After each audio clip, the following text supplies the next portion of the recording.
So one day, this woman goes for a jog around her neighborhood, when suddenly, bam, an SUV pulls up out of nowhere and two women get out, and they both have pew-pews, and they grab her and they force her into the SUV, and the SUV speeds away.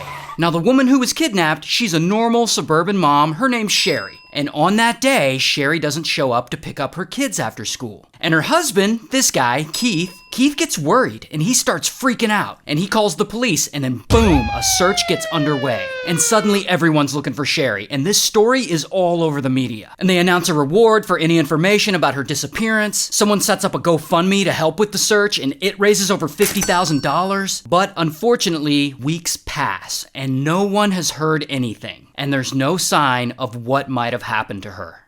Until 22 days go by, and it's 4 a.m., and a woman driving along the highway, she spots a disheveled person on the side of the road. So she calls police. So police come, and they find it's Sherri there on the side of the highway, and she looks terrible. She's seriously beaten up, she's starved down to 87 pounds, all her hair is chopped off, and strangely, she has a Bible verse branded on her shoulder blade. And of course, police know exactly who she is. They know she's been missing, it's been all over the news. So they bring her in and they question her a few times, trying to figure out exactly what the hell happened to her during those 22 days. But Sherri, she's being really odd about the whole thing. She's not telling them a lot. But after a few sessions with her, she eventually gives them this story.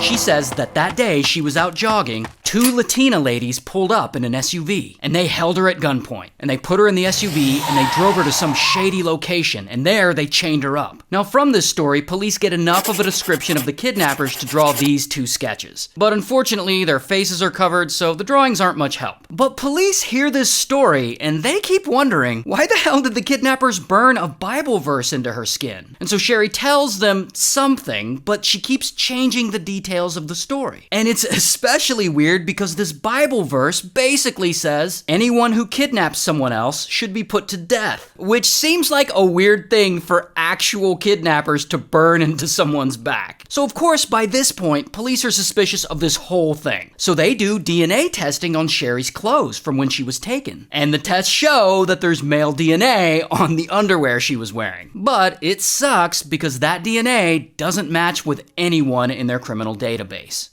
Double until! At this point, about 4 years have passed since she was abducted. But then, out of nowhere, pow! Their DNA finally links with someone in their database. And basically the results show that while they can't find a match for this DNA, they did find that it's close to someone else's DNA in the database, meaning that it's probably their relative. So they investigate and they find that this relative is related to this guy, James. And James just happens to be Sherri's ex-boyfriend. So police find James and they confront him, and he quickly crumbles and he tells police that basically Sherri must have kidnapped herself. So here's what really happened.